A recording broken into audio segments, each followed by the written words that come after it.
Welcome to one of the most incredible rescue stories ever recorded. Before we begin, I invite you to leave a comment telling us where you're watching from and the exact time you heard this story. We're interested in knowing which places and at what times of day or night these documented accounts reach.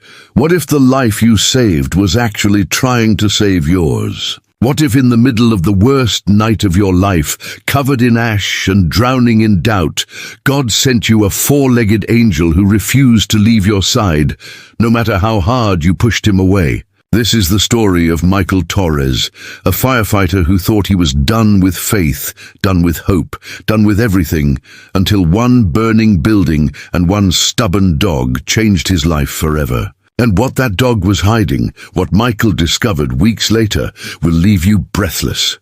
It was a Tuesday night in October when Michael's world fell apart. Not dramatically, not all at once, but quietly, the way hope dies when you stop feeding it. He sat alone in his small apartment in Denver, staring at the divorce papers on his kitchen table.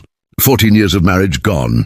His daughter Emma, only 9 years old, was now 2 states away with her mother, and the custody agreement meant he'd see her maybe twice a month if he was lucky. The apartment felt like a tomb, silent, cold, empty.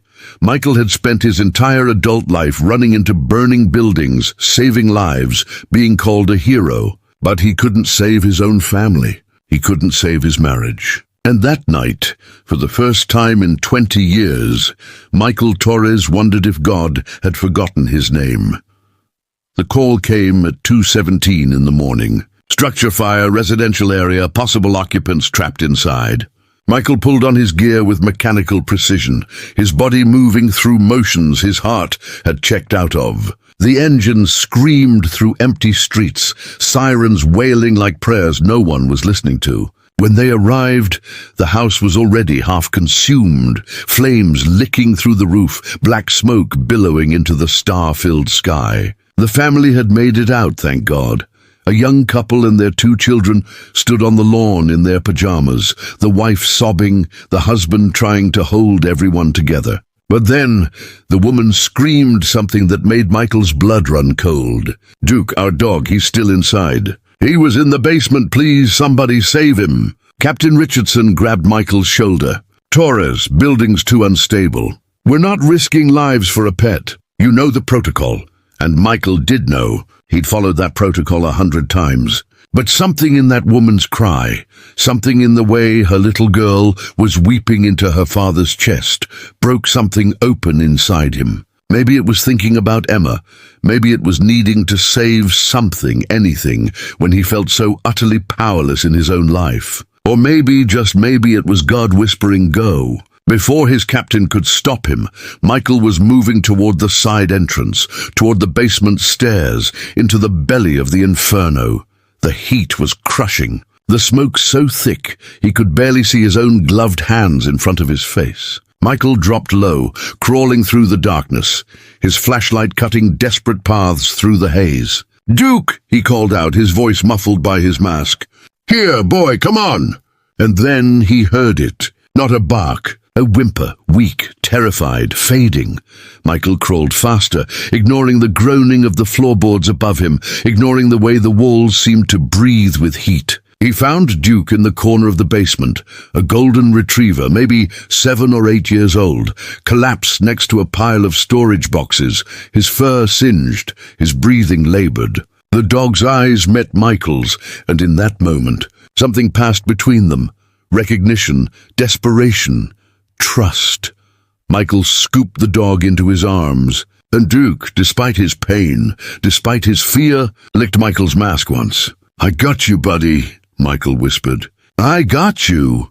Getting out was harder than getting in. The stairs were engulfed now, forcing Michael to find another route. His air was running low. His muscles screamed. Doubt clawed at his mind. This was stupid, reckless. You're going to die for a dog. But then, clear as day, Michael heard a voice. Not audible, not external, but undeniable.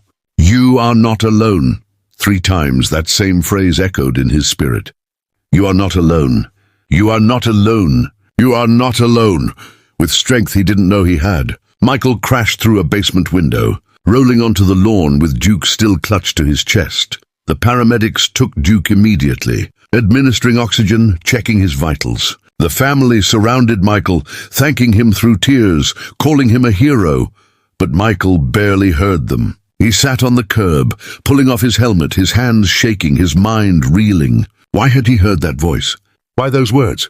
He looked over at Duke, now stabilized, resting on a stretcher, and the dog's eyes found his again. In that gaze, Michael felt something he hadn't felt in months.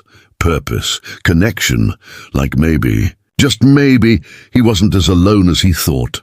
3 days later, Michael showed up at the veterinary hospital where Duke was recovering. He told himself he just wanted to check on the dog, make sure he was okay, fulfill some sense of duty. But when he walked into that recovery room and Duke's tail started wagging so hard his whole body shook, when that dog limped over to Michael and pressed his head against his leg, Michael knew the truth. He needed this dog as much as the dog needed him. The family, the Hendersons, were overwhelmed with gratitude. They'd been talking about rehoming Duke anyway, since they were moving to a smaller apartment that didn't allow large pets. When they offered Duke to Michael, he said yes before he could talk himself out of it.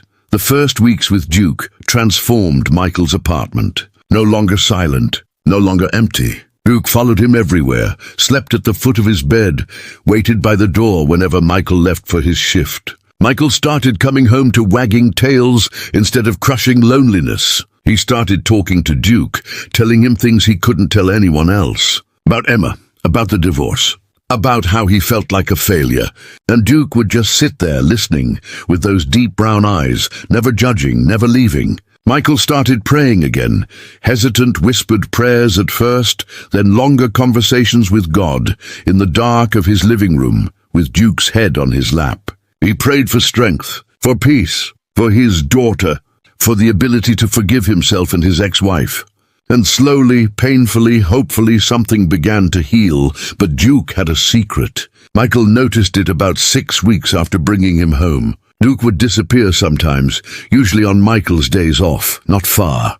Just into the spare bedroom that Michael never used, the room that was supposed to be Emma's when she visited. Michael would find Duke in there, lying in the same spot, staring at the wall, whimpering softly. It was odd behavior, obsessive almost, and it worried Michael. Then one morning, Michael heard scratching, persistent scratching coming from that bedroom. He opened the door to find Duke pawing at the wall, at a section of the baseboard near the corner, his tail wagging frantically, his whole body vibrating with urgency.